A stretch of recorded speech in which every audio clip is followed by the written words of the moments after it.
All right, this is an application. It is for deferred. All right, court is calling 2024 CR 6690, State of Texas versus Jason Bustos. Could I have parties announced for the record for the state? Galloway for the state. And Defense. Ron Ross for defense. And are you Mr. Bustos? Yes, ma'am.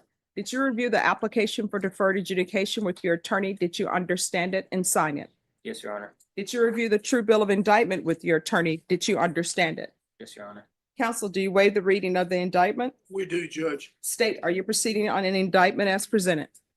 Wish to waive and abandon count 2 and proceed on count 1. Any objection? No objections, Judge. Are you proceeding with a deadly weapon or waiving that as well? Okay. All right. Did you review the document entitled Court Admonishments and Defendants Waivers with your attorney? Did you understand it and sign it in all the appropriate places? Yes, Your Honor. Did you understand you're charged with aggravated assault with a deadly weapon? That's a second-degree felony. Range of punishment is anywhere from 2 to 20 years in prison and up to $10,000 fine. Did you understand? Yes, Your Honor. If you have a plea bargain agreement with the state, the court does not have to follow your plea.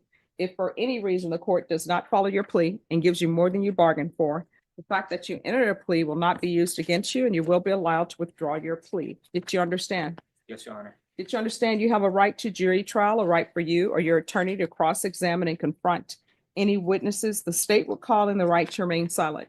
Yes, Your Honor. Did you understand by entering this plea you were giving up those rights? Yes, Your Honor. Did you intend to give up those rights and enter into a plea in this case? Yes, Your Honor. Did you understand if the court were to grant your application for deferred adjudication, if for any reason your deferred adjudication were revoked, the court could find you guilty and sentence you up to 20 years in prison and up to $10,000 fine?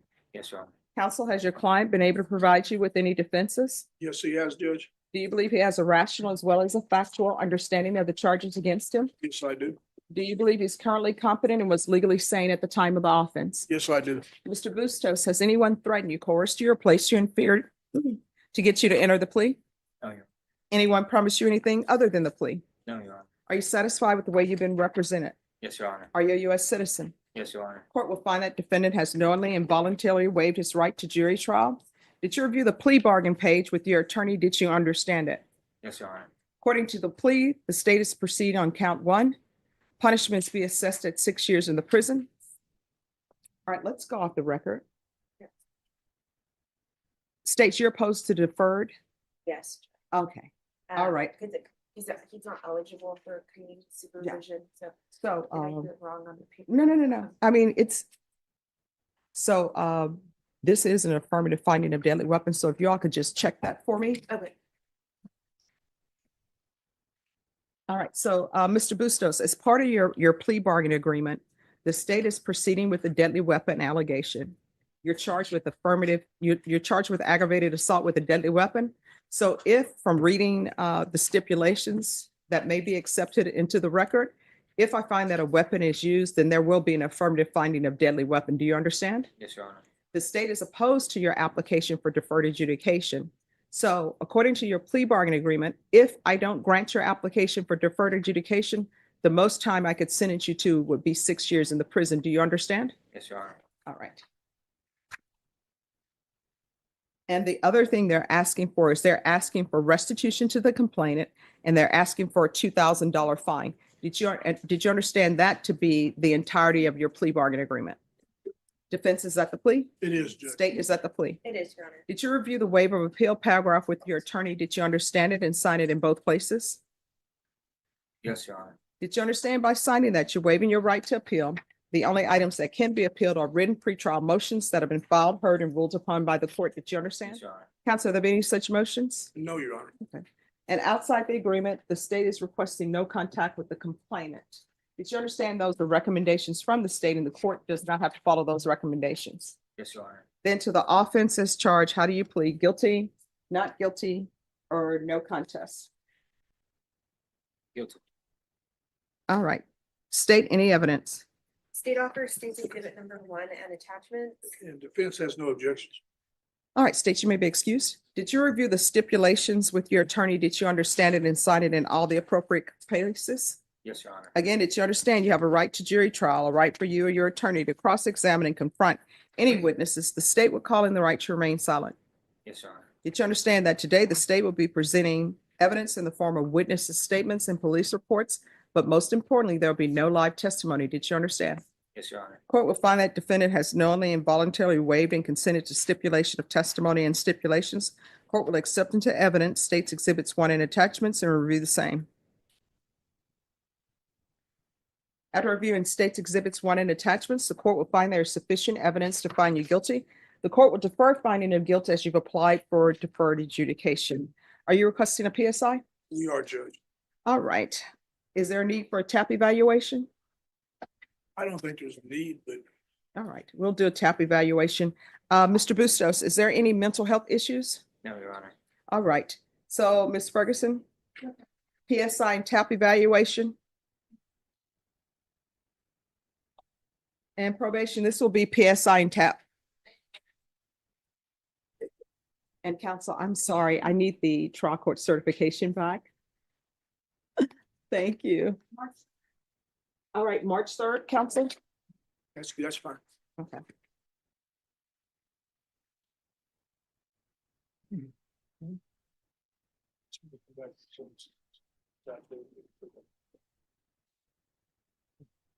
All right, do you have any questions?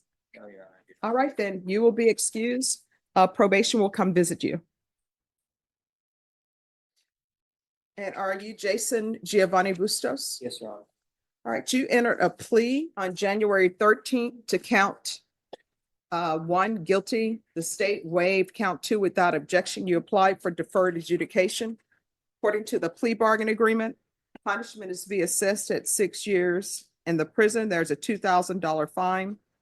There's an affirmative finding of deadly weapon. The state opposes your application for deferred adjudication, and there's to be restitution and no contact to the complainant. Jason, you admitted when you were here, you admitted in probation that you shot your gun at this other person, correct? Yes. And this had to do with on a road, you and another vehicle were playing jockey back and forth, correct? Yes. And I want to make sure the judge, the other vehicle was a F-150 Ford pickup, Yes. and you had a 95 Ford Ranger, correct? Yes. 4-speed. Yes. And you felt threatened by, is that what you felt threatened by the actions of your driver? Yes. You know now, when you carry guns, things like this can happen. You can overreact. You understand that that's not very smart. Right? Yes. That wasn't a smart thing. You overreacted. Yes. Have you learned a lesson? I did. Any other questions? All right, so Judge, this I may is, just say this one thing, yes. if I may. Well, just 1 second, because I want something cleared up for me. In the report, I'm reading the synopsis, and this is what the synopsis says in the stipulations. It says that the complainant was in his personally owned vehicle.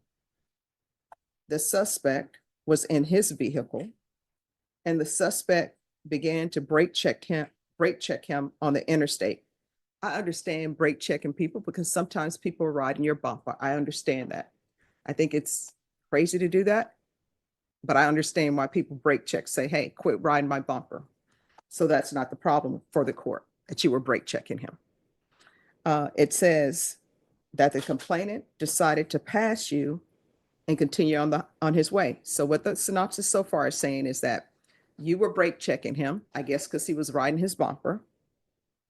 And then the complainant decides, you know what, I'm just going to pass this guy. So it says that he passes you, then you caught up to him, pulled up next to him, didn't fire your weapon, but exhibited your weapon to him, and then got in front of the complainant and started brake checking him again. That's where I have a problem. I can understand you're driving. Maybe the speed limit is 60. Sometimes people will be in what's called the fast lane on the freeway, and they're going below the speed limit, which is a no-no. But let's say the speed limit is 60, you're going 50 or 55, who cares? You're going less than whatever. Or maybe this person is speeding behind you. So they're behind you, they're riding your bumper. which people do, which they shouldn't do, because that doesn't give you time to stop if you need to stop immediately. So this person says, you start brake checking them. So I'm sure tempers are high. His temper is high. I know the complainant was probably upset, probably said a few choice words. And then the complainant gets from behind you because you're brake checking him and speeds past you. Maybe he gestured towards you or whatever, but he doesn't pull a weapon. So he speeds past you. That should have been the end of it. Maybe you get on the phone. You say you didn't have your phone, but maybe you memorize his license plate and call the police and say this person is recklessly driving. But he says what happens is you don't do that. After you brake check him and he decides to pass you, you then catch up to him and exhibit your weapon. That's a no-no right there. And then it says, then the complainant, instead of him just calling the police after you pulled your weapon at him, he pulls out his phone to start videotaping you. And then what he does, after you pulled out your gun and exhibited at him, he starts filming you on his phone. And then he starts chasing after you in his vehicle to film you. And it says he continues to follow you. And then they both took the turnaround at Bernie Stage Road and went on the access road.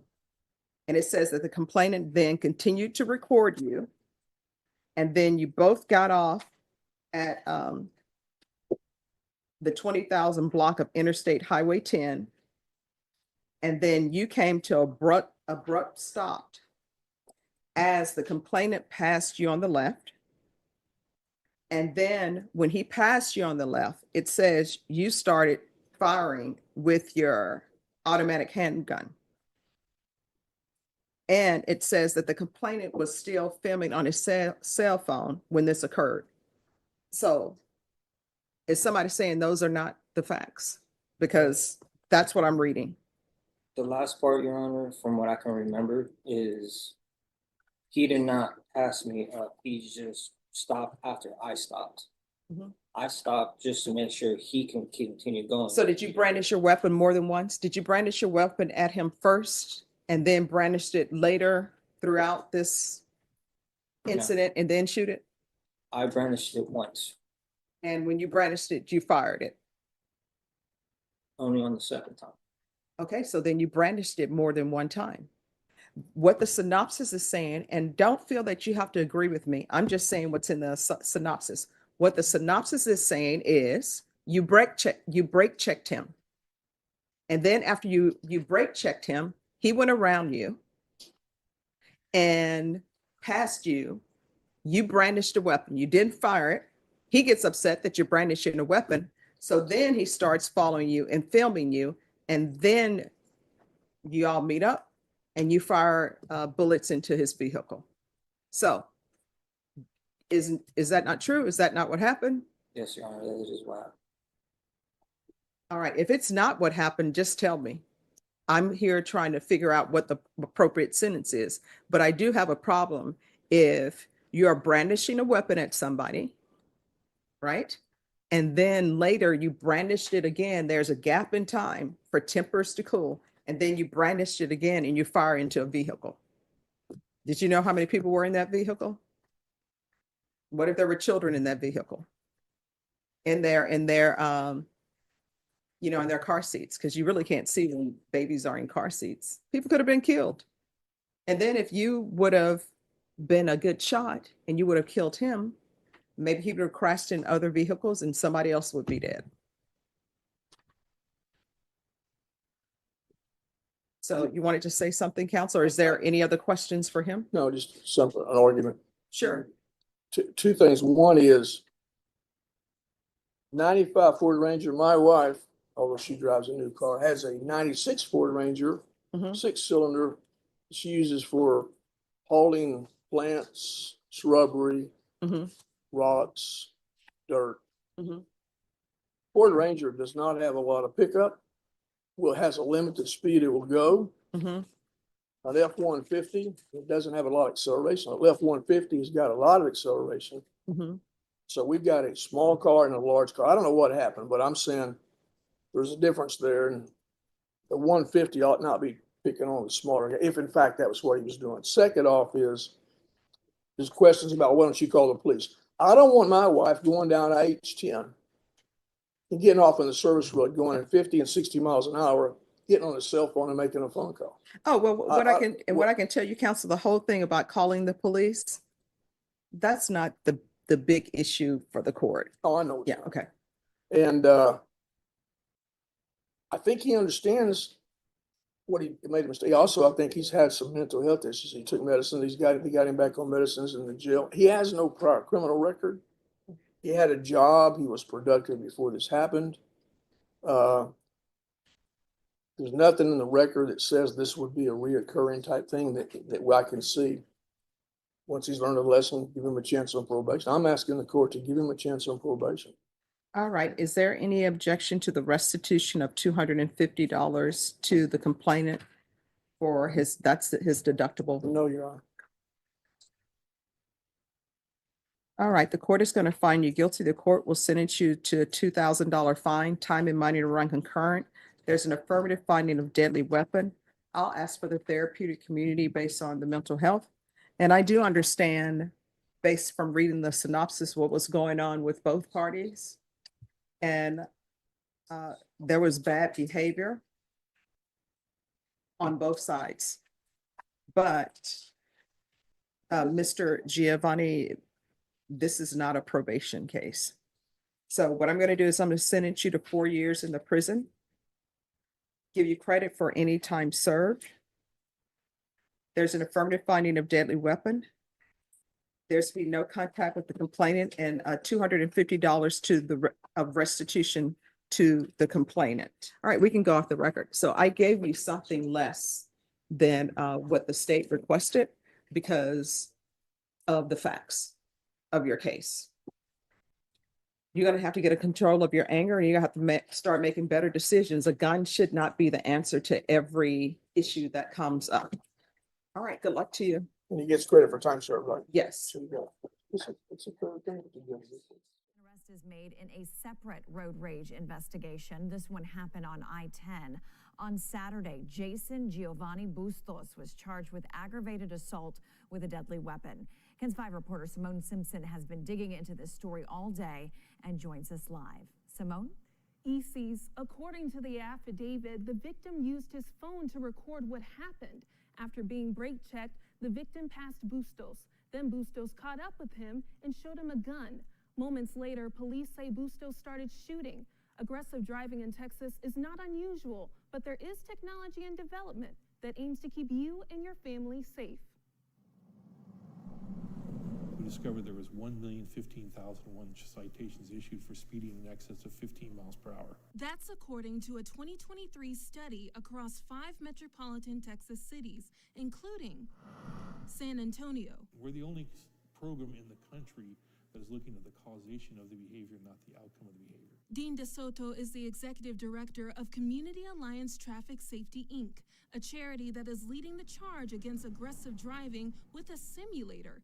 It runs off a laptop, has a steering wheel, accelerator, and brake, and has 3 screens that place you in the simulation of a vehicle. It's interactive. It uses AI, so that it learns your behaviors very quickly, and also the information will be programmed in as a so whatever how you respond to our knowledge and attitude will be programming that into the simulator. DeSoto is hopeful that this technology can elevate the topic of aggressive driving amongst current and future drivers. This is not a driving safety program, it's an attitudinal program.